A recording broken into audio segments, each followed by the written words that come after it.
Okay, baik, seterusnya macam mana kita nak share. Okay, lepas data semua dah lengkap, okay, dah link kan. Okay, kita nak share kita punya link kita. Okay, ini boleh tukar dulu. Dashboard, maklumat murid. Nanti tulis SK apa. Sebab SMK apa. Okay, kemudian tekan share. And then pastikan dekat sini public. Okay, yang asalnya restricted, jadi kita tukar kepada public. And then kita tukar kepada viewer. Okay, tekan copy link. Jadi link dah copy. Okay, lepas tu kita cuba masuk. Cuba masuk. Okay, dia boleh masuk kat sini. Okay, cuba sekolah kebangsaan apa saja. Nanti logo macam tu. Okay, so kita boleh kita boleh scroll kat sini, boleh scroll.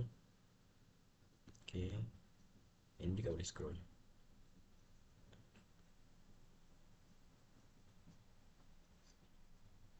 So kalau nak kecilkan, ni kecilkan, zoom out, kecilkan lagi.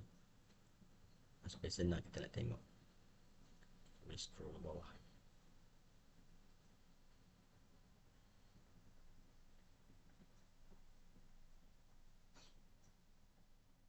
Okay, agama Kristian.